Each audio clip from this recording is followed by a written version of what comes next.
saya berkesempatan untuk menjelaskan materi tentang modernisasi, globalisasi, dan perubahan sosial dalam pembangunan.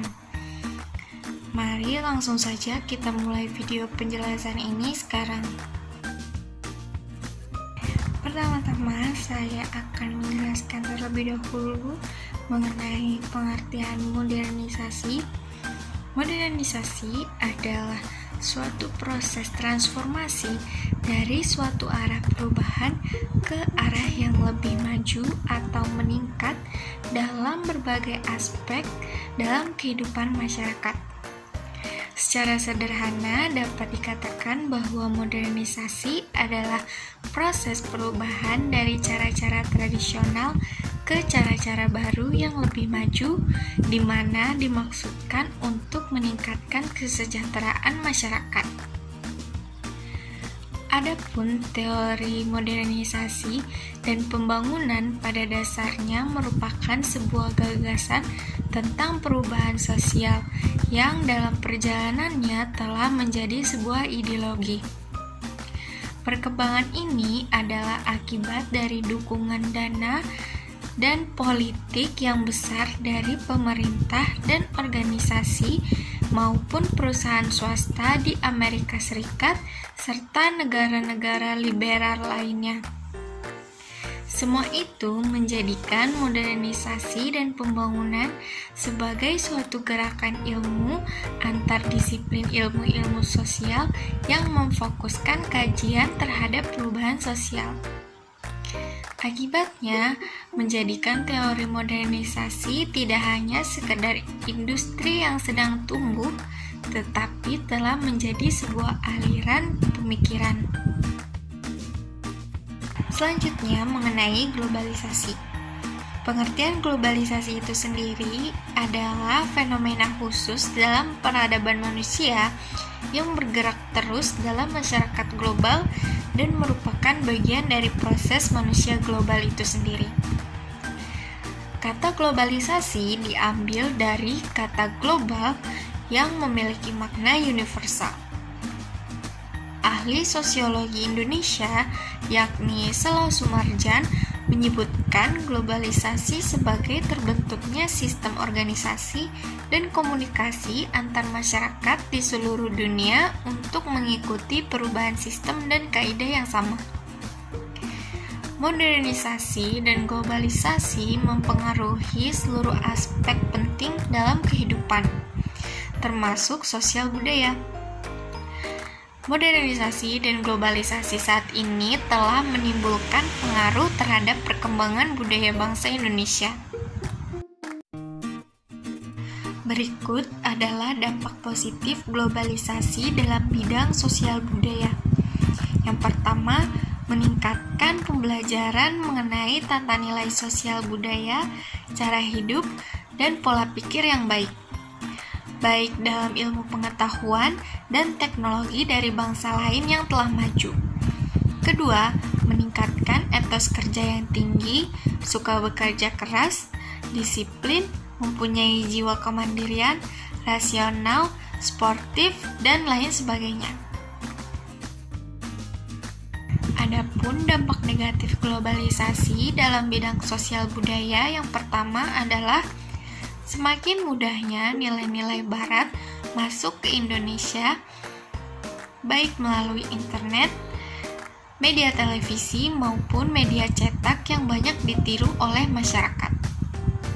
Kedua, semakin memudarnya apresiasi terhadap nilai-nilai budaya lokal yang melahirkan gaya hidup individualisme. Selanjutnya, mengenai perubahan sosial.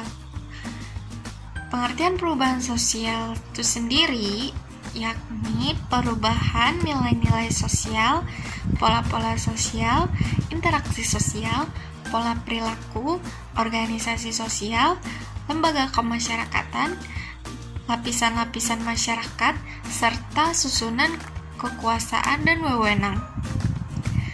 Perubahan sosial dapat berlangsung dalam kurun waktu yang cepat atau perlahan-lahan. Perubahan dalam masyarakat pada prinsipnya merupakan suatu proses yang terus-menerus.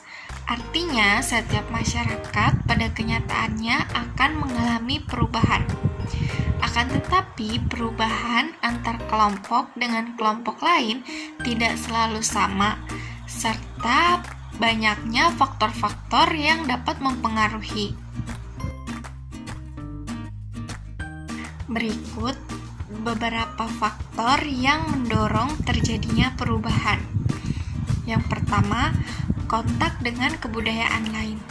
Kedua, sistem pendidikan formal yang maju. Ketiga, sikap menghargai hasil karya seseorang dan keinginan-keinginan untuk maju. Keempat, toleransi terhadap perbuatan-perbuatan yang menyimpang yang bukan merupakan perbuatan yang dapat dikenakan hukuman. Kelima, sistem terbuka lapisan masyarakat. Keenam, penduduk yang heterogen. Ketujuh, ketidakpuasan masyarakat terhadap bidang-bidang kehidupan tertentu. Kedelapan, orientasi ke masa depan. Terakhir, nilai bahwa manusia harus senantiasa berikhtiar untuk memperbaiki hidupnya.